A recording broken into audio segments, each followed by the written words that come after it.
Halo teman-teman, kembali lagi dengan bahasan saham. Pada kesempatan kali ini saya akan mencoba menganalisis dan membahas emiten INKP, Indakkiat Pulp. Langsung saja seperti biasa, untuk data historis laporan keuangannya dari tahun 2018 dari tahun 2018 sampai dengan tahun 2022. Nah, kebetulan untuk emiten yang satu ini di tahun 2022 dia baru mengeluarkan laporan keuangan sampai dengan kuartal yang ketiga. Untuk kuartal yang keempat atau laporan tahunan belum dikeluarkan sampai dengan video ini dibuat. Jadi langsung saja, untuk datanya sudah saya masukkan di Excel.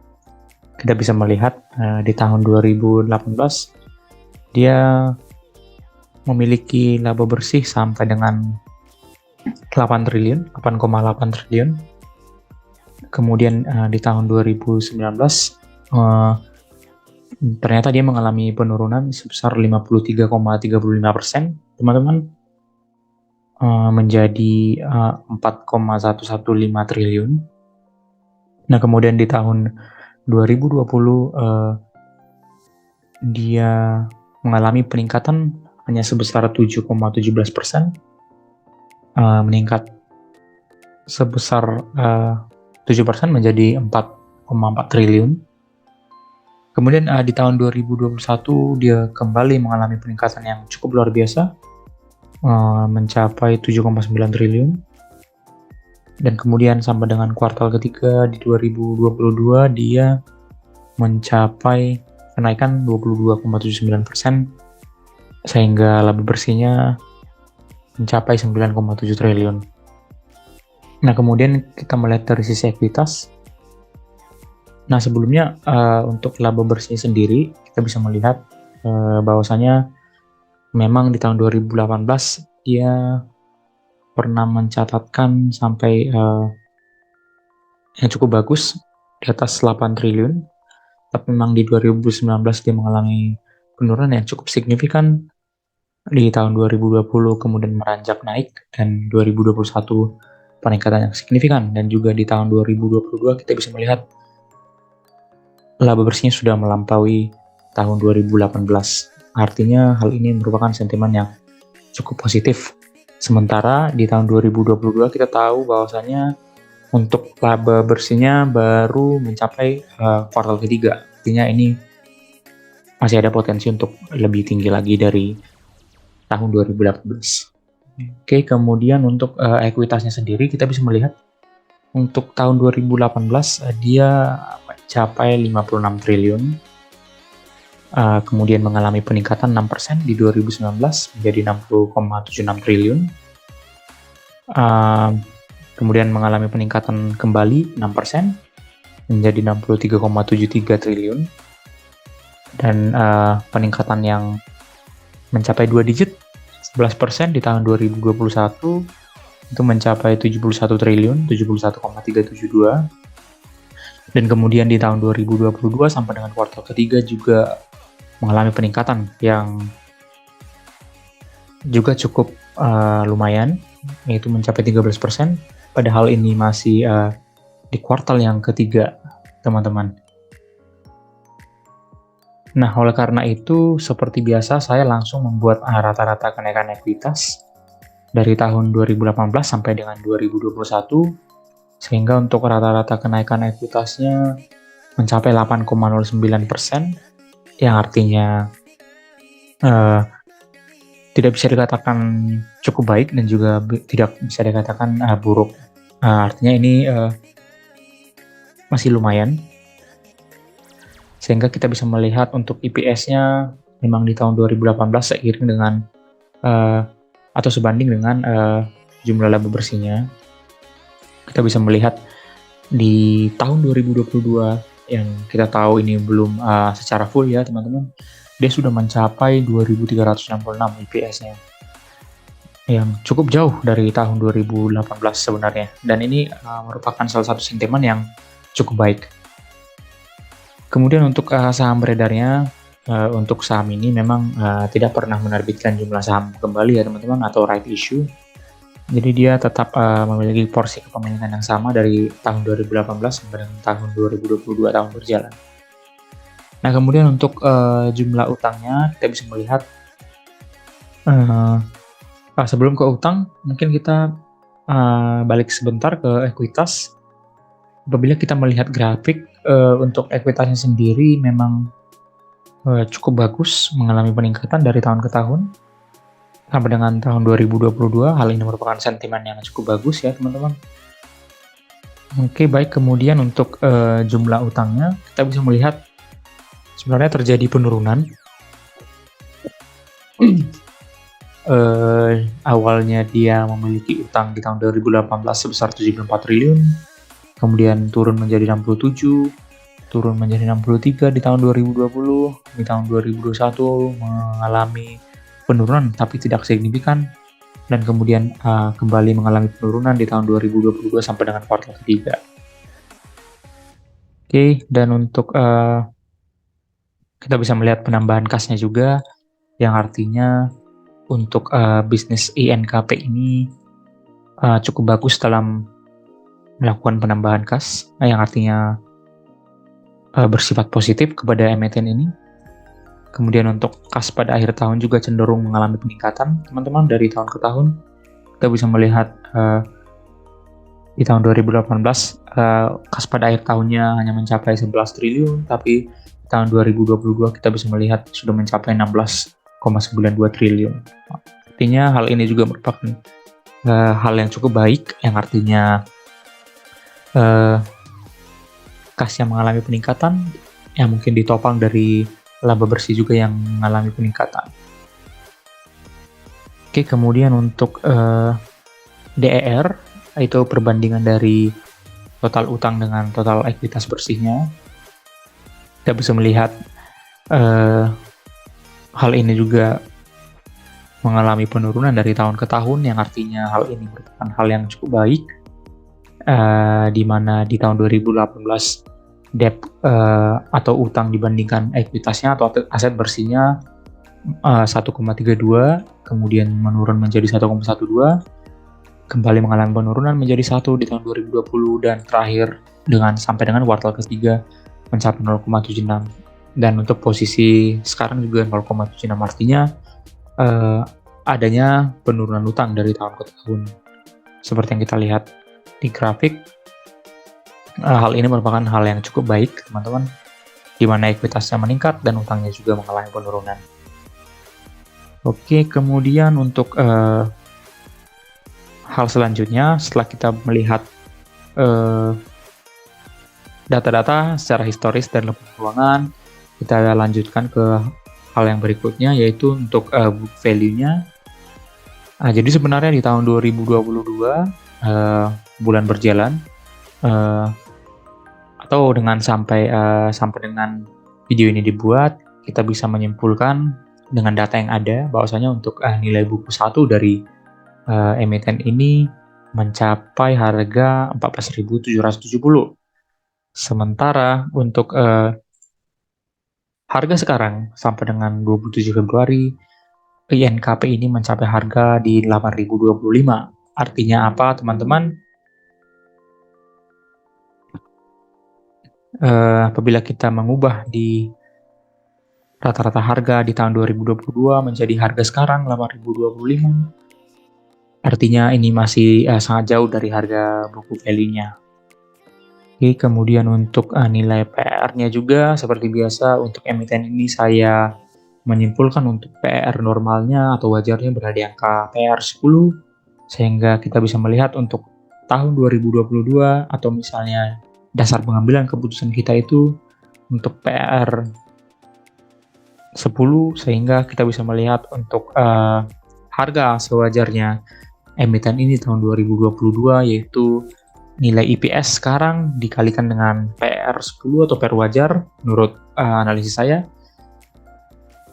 sehingga untuk harga wajar berdasarkan PR di emiten ini berada di angka Rp23.658. Seperti biasa, saya langsung membuat nilai rata-rata dari PR dan PBV-nya. Angka tersebut berada di angka 19.214, sehingga untuk emiten ini saya bisa menyimpulkan apabila kita masuk di harga 8.025, harga di pertanggal 27 Februari, artinya ada potensi mendapatkan gain atau profit sebesar 139% dari harga 8.025. Oke, untuk harga sekarang juga kita bisa melihat bahwasanya price book value-nya berada di angka 0,54. Artinya apa? Ini merupakan harga sekarang merupakan harga yang masih bisa dikatakan under value, dan kemudian PR-nya berada 3,39. Ini juga merupakan PR yang cukup jauh dari PR 10, sehingga apabila kita masuk dengan harga 8.025, kita akan mendapatkan nilai margin of safety yang cukup tinggi di atas 30%, yaitu 58,23. Artinya apabila kita masuk di harga sekarang, resiko yang terjadi juga cukup minimal. Kemudian kita lanjut ke hal berikutnya, yaitu untuk ROE-nya. Kita bisa melihat untuk emiten ini di tahun 2018 itu mencatatkan ROE yang cukup bagus di atas 10%. Tetapi memang di 2019 dia mengalami penurunan, kemudian 2020 juga mengalami penurunan, dan di 2021 kembali meningkat cukup signifikan, dan di 2022 sampai dengan kuartal ketiga atau laporan terakhir keluar itu mencapai 16,02%. Artinya angka ini kemungkinan akan mengalami peningkatan lagi ya apabila nanti di laporan tahunan atau laporan kuartal terakhir laba bersihnya juga mengalami peningkatan. Oke, kita bisa melihat seperti biasa ya untuk DER-nya mengalami penurunan, laba bersihnya juga kembali mengalami peningkatan. Nah, satu hal yang menarik dari emiten ini adalah kita bisa melihat adanya laba bersih yang kembali menaik atau meningkat di tahun 2022. Artinya apa? Kita bisa melihat, kita bisa menyimpulkan salah satu hal. Di tahun 2018, emiten ini pernah mencapai harga yang cukup tinggi. Kita bisa melihat di sini, apabila saya mengambil jangka waktu range 5 tahun, kita bisa melihat di sini di 2018, Juni 2018 atau Juli 2018 dia mencapai harga di 20.000. Dengan catatan tadi di 2018 dia mencapai laba bersih sebesar 8,8 triliun. Nah, ternyata di tahun sekarang, tahun 2022 sampai dengan 2023 awal, kita bisa melihat bahwasanya dia sudah mendapatkan laba yang lebih tinggi dari tahun 2018. Artinya apa? Potensi untuk kembali ke harga yang tadi saya tunjukkan, mencapai harga 20.000 itu memiliki potensi yang cukup tinggi, teman-teman. Jadi kita bisa melihat apabila di 2018 saja dengan ROE yang mencapai 15,6%, dia bisa mencapai harga rata-rata 13.000, atau harga maksimal seperti yang saya tunjukkan tadi berada di harga 20.000. Jadi kesimpulannya bukan tidak mungkin teman-teman di tahun 2022 atau di tahun 2023 nanti dia akan kembali ke harga yang di 20.000. Karena kita bisa melihat untuk ROE-nya saja sudah melampaui ROE di tahun 2018 yang mana dia pernah mencapai harga maksimal di 20.000. Oke teman-teman, itu mungkin salah satu pertimbangan untuk apabila teman-teman ingin berencana untuk masuk ke dalam saham ini. Kemudian untuk faktor selanjutnya kita bisa melihat untuk rata-rata ROE sendiri dia berada di angka 10. Hal ini merupakan hal yang cukup bagus teman-teman, karena ROE yang berada di atas angka 9 atau berada di angka 10 atau start dari angka 10 itu merupakan ROE yang cukup tinggi teman-teman. Jadi apabila kita melihat dari beberapa poin tersebut, kita bisa melihat untuk rata-rata kenaikan ekuitasnya berada di angka 8, ya bisa dikatakan cukup baik, kemudian tidak pernah mengalami penurunan kas. Untuk nilai utangnya juga setiap tahun mengalami penurunan, dan untuk nilai bukunya berada di 0,5, untuk PER-nya di 3,3, dan MOS-nya juga berada di atas 30%, ditambah dengan rata-rata ROE di atas 10%, artinya emiten ini akan berpotensi untuk mengalami peningkatan harga ke depannya. Kemudian untuk analisis berikutnya, apabila saya membandingkan PBV wajarnya selama beberapa tahun terakhir dari tahun 2018, kita bisa mendapatkan untuk PBV wajarnya berada di angka 0,89, artinya apabila dikonversi dengan harga saham menjadi 13.000, dan kemudian untuk PER wajarnya untuk dari tahun 2018 sampai dengan tahun 2021 kita bisa melihat berada di angka 9,28, atau apabila kita konversi menjadi harga 21.000, dan seperti biasa saya selalu membuat average harga dari PR dan PBV sehingga kita bisa melihat harga wajarnya ini berada di angka 17.573. Apabila kita masuk dengan harga sekarang 8.025, maka kita akan berpotensi mendapatkan gain sebesar 118%, atau kita bisa katakan one bagger. Nah, hal yang paling menarik di sini teman-teman, untuk harga wajarnya sendiri masih cukup jauh dari harga yang sekarang. Kita bisa melihat harga sampai dengan 27 Februari atau pada saat video ini dibuat yaitu berada di angka 8.025, dan harga wajar dari perhitungan saya atau apabila melihat data historis dari laporan keuangannya berada di angka 17.573, artinya emiten ini memiliki potensi yang cukup baik untuk naik ke depannya. Kemudian untuk apabila teman-teman juga ingin menghold untuk mencapai harga yang sesuai dengan book value dan PER-nya berada di angka 19.000, hal ini juga merupakan peluang yang cukup baik. Tapi kita tidak tahu ke depannya bagaimana, tapi dengan data berikut kita bisa membuat perbandingan ataupun analisis bahwasanya ada potensi atau kemungkinan emiten ini balik ke harga wajar di 17.000 dengan potensi gain 180% atau one bagger, atau dia bahkan bisa naik lebih tinggi di harga 19.000 dengan potensi kenaikan mencapai 139%. Oke, seperti biasa tadi kita sudah melihat untuk kasnya juga mengalami peningkatan. Untuk penambahan kasnya juga dia tidak pernah mengalami minus. Dan hal yang paling menarik tadi kita bisa melihat laba bersihnya sudah melampaui laba bersih dari tahun 2018 di mana harganya pernah mencapai maksimal di 20.000. Sehingga untuk kedepannya menurut saya pribadi ini potensinya cukup baik untuk balik ke harga, setidaknya harga wajar ataupun ke harga yang saya analisis menurut saya bisa tercapai antara perbandingan harga PBV dan juga PER-nya. Untuk sentimen-sentimen positifnya, kita bisa melihat untuk INKP ini sendiri merupakan emiten saham yang berhubungan langsung dengan Sinarmas. Nah, untuk sentimen-sentimennya dari kita bisa melihat dari media, mungkin banyak rekomendasi juga dari beberapa sekuritas. Tapi untuk hal seperti ini mungkin tetap disclaimer, balik ke keputusan teman-teman untuk membeli atau menjualnya di kemudian hari.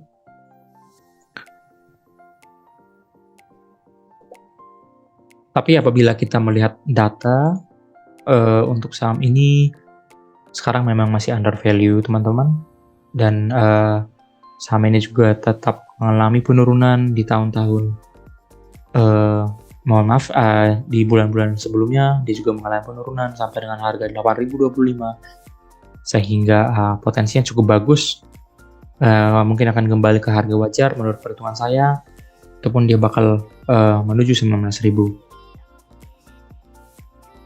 Oke, mungkin sekian pembahasan saya mengenai saham INKP. Apabila teman-teman suka, mungkin bisa memberikan komentar dan mungkin like dan subscribe juga ke channel saya untuk bisa menghasilkan analisis-analisis yang baru di kemudian hari. Mungkin sekian, terima kasih.